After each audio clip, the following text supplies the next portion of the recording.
Hi, everybody. This is Chris once again from Vertical Without Podcast Vertical Without Bedsores.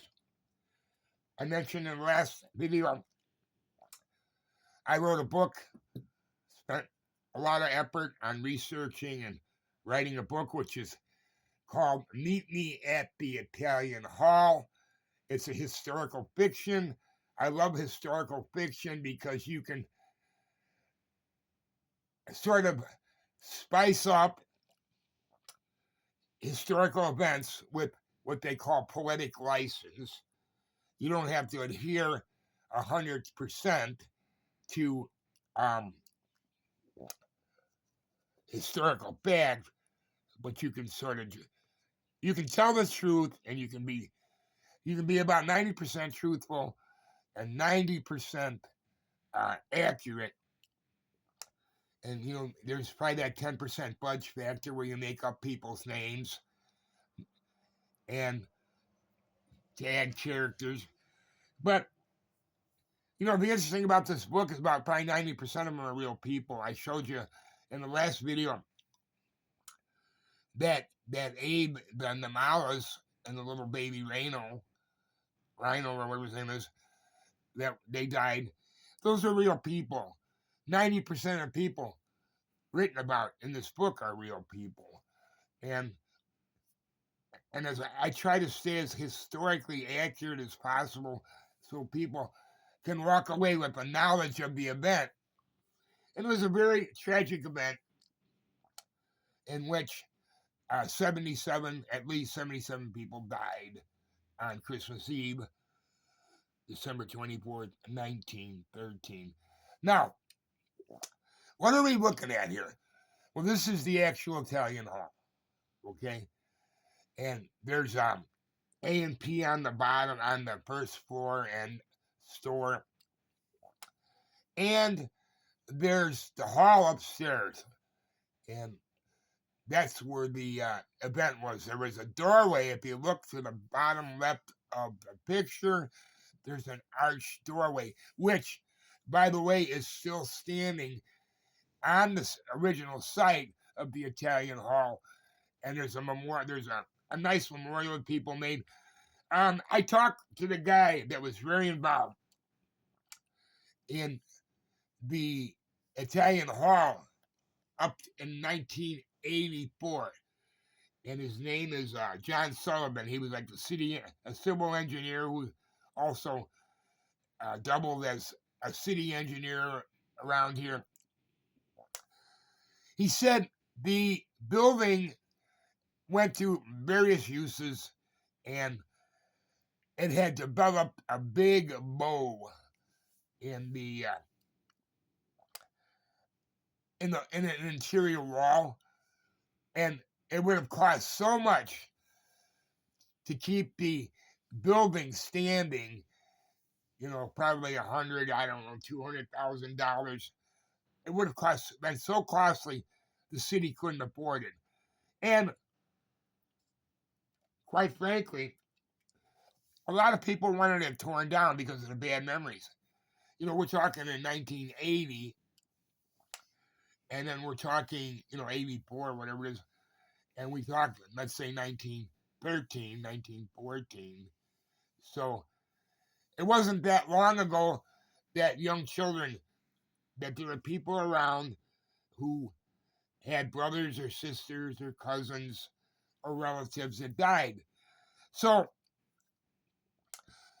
it wasn't as emotional. When I talked to John Sullivan, he said it wasn't as emotional as a lot of people pretended. Some people wanted it to keep it as a memorial. Others wanted to tear it down as a bad memory. So it's sort of it wasn't financially feasible to fix the place and make it structurally sound. But they sort of met a pretty nice compromise. At least they put the archway up, the original archway, and they made a nice memorial park over there. And I guess you don't want to glorify the tragic past, but you also want to be commemorative of it. So here's the place. Now, in the book, this is a true story. A woman became so frightened, she went out on this ledge.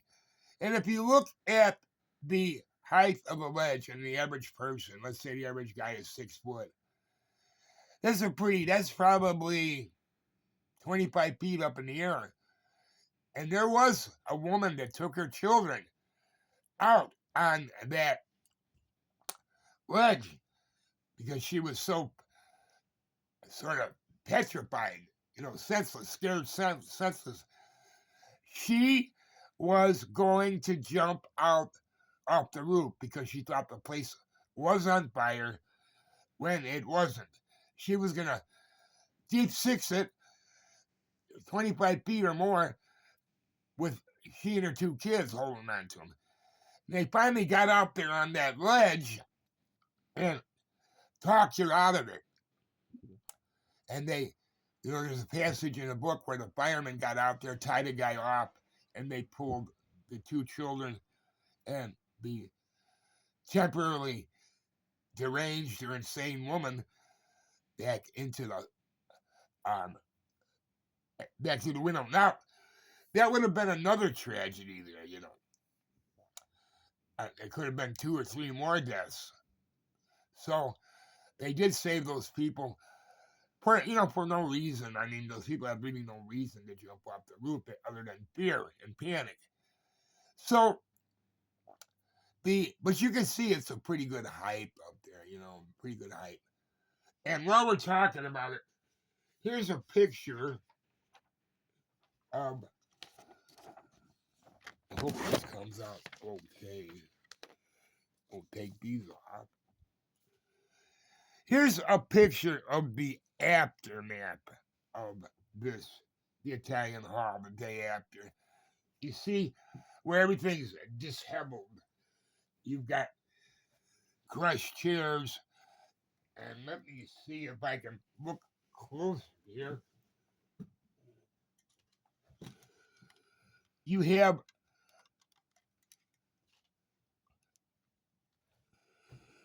there's a turned over. There was a baby cart. You see the baby cart in there? Just about probably around just in the middle of it, there was a baby cart. Chairs were knocked over, crushed down. And I mean, look at how small that was. That's the stage where the panic started.